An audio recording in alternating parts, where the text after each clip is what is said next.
শিশিরে বখে তাবু চিনে অমরপুর গুমতি ত্রিপুরা অমরপুরি চিনি এমএলএ প্রথম 5 বছর এমএলএ চাখা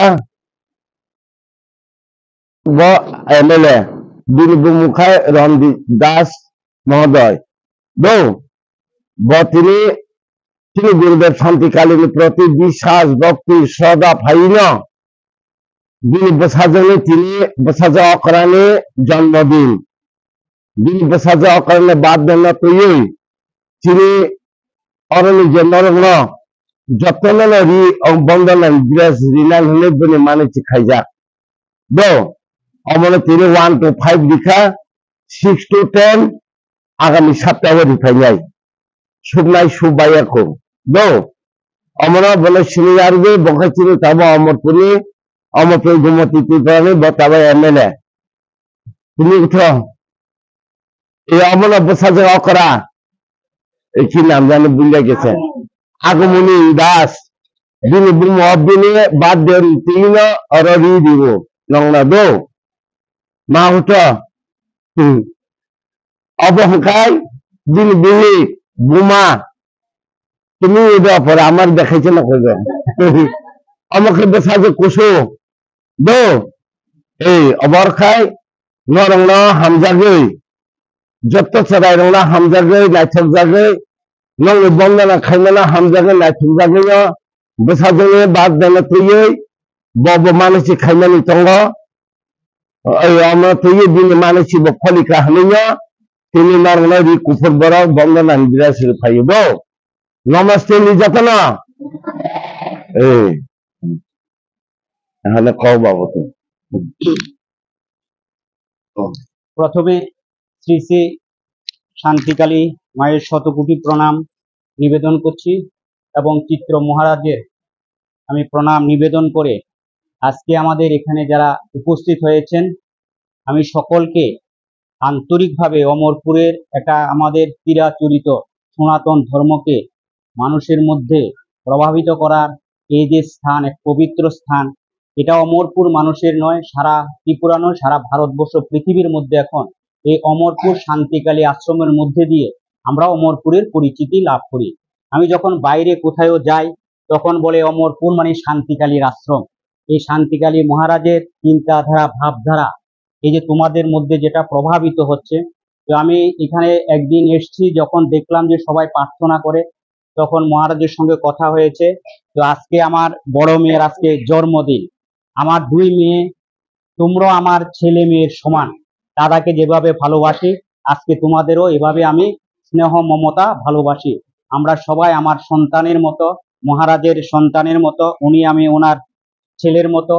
তো আমি সবাইকে তোমাদের এখানে কোনো অসুবিধা সুবিধা সেগুলো মা শান্তিকালী আশ্রমে সেগুলো দেখছেন, এবং বিশেষভাবে গয়াদা এই আশ্রমে মহারাজ থেকে সমস্ত সঙ্গ দিয়ে ওনারা আজকে এই চিন্তাধারার মধ্যে দিয়ে আমাদের এই অমরপুরের মধ্যে জাতি জনজাতির মধ্যে একটা শান্তি শৃঙ্খলা বজায় রেখে একটা, সেটা হলো আমাদের মেল ও বন্ধন, সম্প্রীতির বন্ধন। এই শান্তিকালী আশ্রম এক সময় বিরাট অবস্থা লাভ করবে, যে আমাদের মধ্যে যে একটা ভ্রাতৃত্ব ভাব রয়েছে, আমরা এখানে সমস্ত অংশের অমরপুরবাসী ত্রিপুরাবাসী একসঙ্গে মিলেমিশে আমরা অমরপুরের যেমন উন্নতি হবে, ত্রিপুরার উন্নতি হবে, সারা ভারতবর্ষের উন্নতি হবে। আমি প্রথমে যখন শান্তিকালী আশ্রমে এসেছি তখন এমএলএ হইনি, তো আমি একদিন ওই বাড়ির উপর দিয়ে আসতাম আমাদের এই শান্তিকালী আশ্রমে, তখন আমি শ্রী মাতা শান্তিকালীর প্রতি আমার এই বিশ্বাস যে একদিন যদি আমি এখানে এমএলএ হই, প্রথম আমার কাজ হবে শান্তিকালী আশ্রমের রাস্তা তৈরি করা। তখন মাননীয় মুখ্যমন্ত্রী বিপ্লব দেব ছিলেন, উনি যেমনি আমি বলেছি এবং মহারাজও ওনার সঙ্গে সে বিষয়ে সহমত পোষণ করেছে, সঙ্গে সঙ্গে আমরা এই রাস্তাটা আমাদের এখানে ঠিক করা হয়েছে। প্রথম অমরপুরে বিধায়ক হিসাবে আমি প্রথম শান্তিকালীর আশ্রমে রাস্তা দিয়ে অমরপুরের কাজ শুরু করেছি। তো এই মায়ের আশীর্বাদে, শান্তিকালী আশ্রমের চিত্র মহারাজের আশীর্বাদে শুধু আমাদের এই শান্তিকালীর আশ্রমের নয়, মহারাজার চিন্তাধারা আজকে আমরা অমরপুরে প্রচুর রাস্তাঘাট হচ্ছে। কিছুদিনের মধ্যে আমরা 6 কোটি টাকা, এখন যে আমরা অমরপুর বাজার থেকে আসি কাজ আরম্ভ হয়েছে, এখানে এই রাস্তাটা হবে। আবার একটা তেলিয়ামুড়া থেকে এই আশ্রমের কাছ দিয়ে রাস্তা যাবে শান্তির বাজার পর্যন্ত।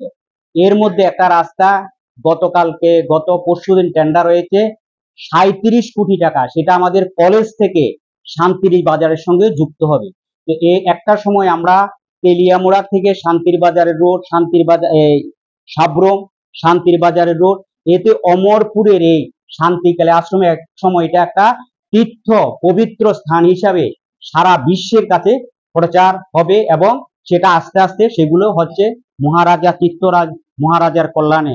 তো আমাদের যারা এখানে ছেলে মেয়ে, তোমরা যেভাবে ডিসিপ্লিন, এই এতক্ষণ পর্যন্ত বসে থাকা, সুশৃঙ্খলতা, এটা পিতা মাতার প্রতি শ্রদ্ধা নিবেদন করা, অর্থাৎ গুরুজনকে শ্রদ্ধা করা, সমস্ত মানুষকে শ্রদ্ধা করা, এই শ্রদ্ধার ভাব নিয়ে আশ্রমে যে কাজ করছে, আমরা সবাই এই আশ্রমের শ্রীবৃদ্ধি করার জন্য সবাই এগিয়ে আসবো। আমি এই বার্তা আজকে যেখানে আমি যাই সেখানে যারা আসে তাদেরকে আমি নিমন্ত্রণ করি যে আপনারা যাতে শান্তিকালীর আশ্রমে এসে সেখানে আপনারা যাবেন। এখানে মহারাজা সে বিষয়ে আমাদের এখানে বিশেষভাবে এর মধ্যে 30 লক্ষ টাকা দিয়েছেন আমাদের মাননীয় রেবতী ত্রিপুরা। এখানে গার্লস একটা হোস্টেল হবে এটার উপরে, তার জন্য তিনি 30 লক্ষ টাকা অলরেডি সেটা মঞ্জুর করে ডিএম এর কাছে দিয়েছেন, এবং এর মধ্যে সেটা টেন্ডার হয়ে যাবে। তো টেন্ডার হলে পরে আমাদের এখানে যারা মেয়েরা আছে তাদের জন্য আলাদা সেখানে হোস্টেলের ব্যবস্থা করা হবে, যাতে সেখানে সুখ সুবিধা, তাদের সুবিধা পায়। এবং আমি দেখবো এখানে যারা কোনো অসুবিধা যাতে না হয়, ডাক্তার তাদের সঙ্গে কথা বলে আমাদের ছেলে মেয়েদের ভালোভাবে নেওয়া। আমরা এখানে যারা তোমরা রয়েছো, তোমরা আমাদের ভবিষ্যৎ নাগরিক। বিশেষভাবে আমাদের বিশেষ অংশে আমাদের জনজাতি কিছু অংশের ছেলে মেয়ে যারা স্কুল কলেজে পড়ে ড্রাগস এর নেশার সঙ্গে যুক্ত হয়ে যাচ্ছে, অনেক ছেলে অল্প বয়সে তাদের জীবন বিপন্ন হচ্ছে। একমাত্র শান্তিকালী মহারাজের চিন্তাধারা আমরা সেখান থেকে মুক্তি পাবো। তোমরা যারা এই স্কুলের মধ্যে এখানে আছো, আশ্রমে আছো, অন্তত পক্ষে এই নেশা থেকে তোমরা মুক্তি পাবে। এবং বিশেষভাবে বিভিন্ন বাড়ি ঘরে যারা ভাড়া থাকে তাদেরকে বিভিন্ন ভাবে সিরিজের মাধ্যমে ইনজেকশন দিয়ে আমাদের ছেলে মেয়েদের নষ্ট করে ফেলা হচ্ছে। তার জন্য আমি কিছুদিন আগে এসডিএম সঙ্গে কথা বলেছি, 27 তারিখ আমরা সমস্ত স্কুলে ছেলেদের নিয়ে আনন্দধারাতে একটা এন্ট্রি ড্রাগস যেখানে করার জন্য ব্যবস্থা করেছি, যাতে আমাদের ছেলে মেয়েগুলো যাতে নষ্ট না হয়ে যায়, এবং একটা ভয়াবহ অবস্থা তৈরি হচ্ছে। তো সেদিক থেকে তোমাদের অভিভাবকরা যারা এখানে তোমাদেরকে আশ্রমে আশ্রয় দিয়েছে, তোমাদের ভবিষ্যৎ উজ্জ্বল হোক। আমি আশা করি একদিন এই আশ্রম থেকে আমাদের প্রতিভা সম্পন্ন ছেলে মেয়ে সারা ভারতবর্ষের মুখ উজ্জ্বল করবে, ত্রিপুরার মুখ উজ্জ্বল করবে, শান্তিকালের আশ্রমের মুখ উজ্জ্বল করবে। এই মায়ের প্রতি সে আশা ভরসা রেখে আমার কথা বলা শেষ করছি। তোমরা সবাই ভালো থাকো, সুখে থাকো।